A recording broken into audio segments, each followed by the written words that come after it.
رسول اللہ صلی اللہ علیہ وسلم جب اس دنیا سے جا بھی رہے ہیں تو فرماتے ہیں میرے صحابہ، اے میرے لوگوں، میں تمہارے درمیان دو چیزیں چھوڑ کر جا رہا ہوں، ایک قرآن، دوسرا میری اہل بیت۔ آپ ان دونوں کو تھام کر رکھو گے تو کامیاب ہو جاؤ گے۔ اب قرآن کو تھام کر کیسے رکھنا ہے؟ جو آج کل ہم نے ایسے قرآن اٹھا کر چوم کے رکھ دیتے ہیں ویسا تھامنا ہے، یا کوئی بچی ودا ہو رہی ہوتی ہے تو اس کے سر پہ رکھ دینا ہے، یا کوئی مر جاتا ہے تو ہاں بھائی لے آؤ پارے بخشوا دو، یہ تھامنا نہیں ہے۔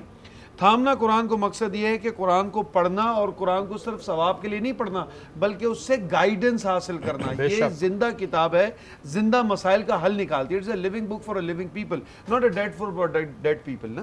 تو کتاب الحی ہے، جو جس کی حیت ہے، جو زندہ ہے، جو کہ زندہ مسائل کا حل دیتی ہے۔ تو پہلے تو ہمیں ان کو تھام لینا ہے، قرآن کو سمجھنا ہے۔ اب اہل بیت کو تھام لینا کیا صرف شان بیان کرنا ہے اہل بیت کی کافی ہو گئی؟ یا میں امام حسن، امام حسین یا امام حسین کے واقعہ کربلا کو بیان کرنا؟ بہت فضائل ہے، شان بیان کرنے کی بھی فضیلت ہے، سننے کی بھی فضیلت ہے، لیکن کیا صرف یہی کر دینا قابل قبول ہے؟ نہیں۔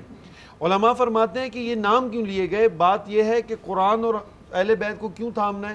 قرآن ہے، جب بھی ہم کوئی علم پڑھتے ہیں نا، پہلے اس کی ہوتی ہے پہلے اس کی ہوتی ہے تھیوری، پھر اس کے بعد ہوتا ہے اس کا پریکٹیکل۔ اگر آپ اسلام کو دیکھیں نا، اسلام کی تھیوری آپ کے پاس قرآن ہے، اللہ رب العزت نے کہا صبر کرو، آپ دیکھیں اہل بیت کربلا کے اندر اس کا پریکٹیکل امپلیمنٹیشن کیسے امام حسین نے صبر بھی کیا۔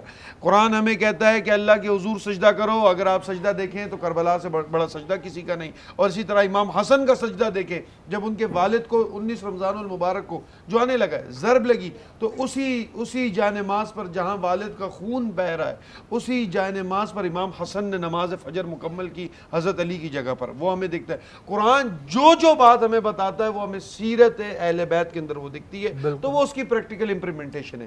تو اسی طرح بار بار رسول اللہ صلی اللہ علیہ وسلم اور بار بار ہمیں یہ ہدایت ملتی ہے کہ آپ نے ان کو تھام کر رکھنا ہے۔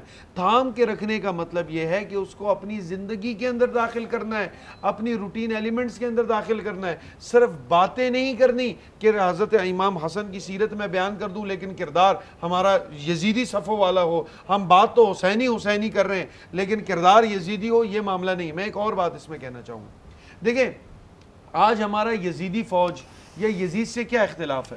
آج ہمارا ان سے یہی اختلاف ہے نا کہ وہ قاتل امام حسین ہے، یہی اختلاف ہے، اور تو کوئی پرسنل دشمنی نہیں ہے۔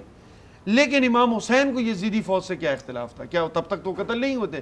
ان کو اختلاف یہ تھا کہ وہ سود خوری کو عام کر رہے تھے، ان کو اختلاف یہ تھا کہ زنا کو عام کر رہے تھے، ان کو اختلاف یہ تھا کہ ایسی سرداری مل رہی تھی جس کے بعد تمام تر گناہ کے کام عام ہو جاتے، ثواب کو بھی چڑھ جاتے۔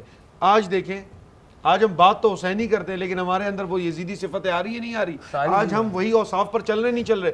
آج ہم اسی کی قدر کر رہے ہیں جو سود کے بنا پر قبضے کر کے امیر ہو گیا ہے۔ بھائی امیر گاڑی سے نکلا ہے تو قبلہ آپ کیا عزت بھی اسی کی کر رہے ہیں۔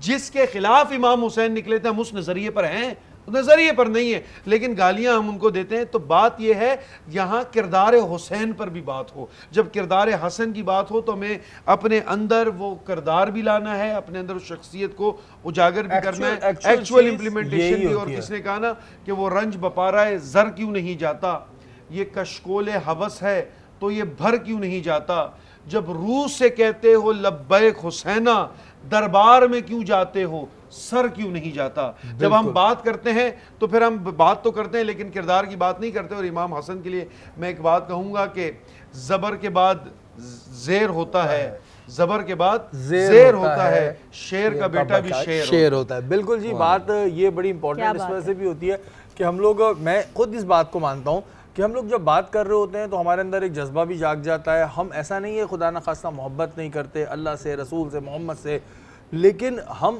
عمل نہیں کر رہے۔ تو جب ہم عمل ہی نہیں کر رہے تو پھر یہ ساری باتیں بتانے کا مقصد یا مفتی صاحبان سے پوچھنے کا مقصد کیا ہوتا ہے؟